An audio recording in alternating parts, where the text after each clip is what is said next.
It was my 65th birthday. I thought my son would surprise me with love, but instead, he handed me a small envelope. I opened it with trembling hands, and inside was not a gift, but a ticket to an old age home. My heart stopped. I raised this boy with love, and now he was throwing me away like unwanted luggage. His wife smirked, proud of the decision, while my son lowered his head in silence, too ashamed to look into my eyes. That day, on my birthday, my soul died a little, but destiny had already written something else for all of us. The next morning, a taxi stopped in front of my house. My son didn't even offer to drive me himself. I held my old suitcase, the same one I once packed with his baby clothes years ago. Today, it carried nothing but my loneliness. As the taxi moved, I looked back at the window of my home, the place I built with my hands. My son didn't even wave goodbye. When we reached the old age home, the smell of medicine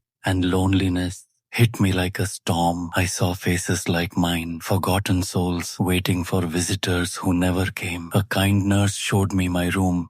4 walls, 1 bed, 1 window. That was my new world. That night, I cried quietly into my pillow, wondering how love could die so easily in the hearts of children. Days turned into weeks, and Sarah's heart remained heavy. She was now engaged to Daniel, the wealthy businessman, but deep inside, she felt a strange emptiness that no luxury could fill. Michael, on the other hand, was struggling to rebuild his life. He worked long shifts, barely sleeping, but his eyes still carried the warmth of someone who loved deeply. Sarah's wedding preparations were everywhere in the city's spotlight. The magazines wrote about her gown, the jewelry, the grand venue. Yet she stared into the mirror every night, wondering if this was truly happiness. One evening, she passed by the old coffee shop where she and Michael used to sit for hours, dreaming of the future. For a moment, tears welled in her eyes. Meanwhile, Michael walked by the same street unknowingly. Their eyes met for just a second. Time froze. No words were spoken, but both hearts screamed louder than silence. Sarah's choice echoed in that moment. She had traded true love for glitter, and now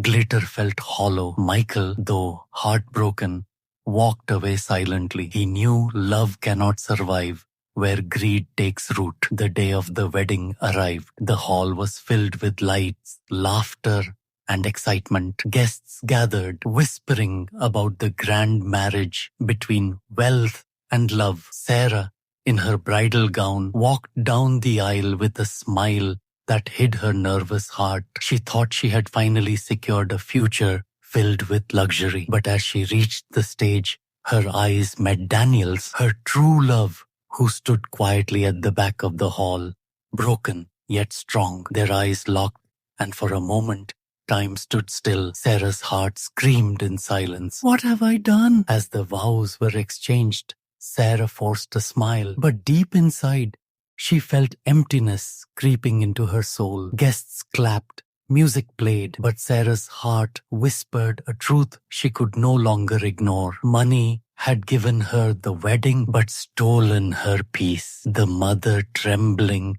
faces her daughter one last time. Her voice cracks but is filled with regret. "I chose money over love, and I lost everything. Please forgive me before it's too late." The daughter looks at her with tears in her eyes but doesn't speak. She simply walks away, leaving her mother behind. The mother collapses into the chair, holding her chest, realizing the weight of her actions. She whispers, "Money gave me nothing. Love was all I needed." She chose wealth but lost love. She gained money but lost her family. In the end, money could not wipe her tears nor heal her heart. This is the price of choosing greed over love. Never let greed blind you. Relationships, love, and family are priceless. Choose wisely, because once love is gone, no amount of money can buy it back.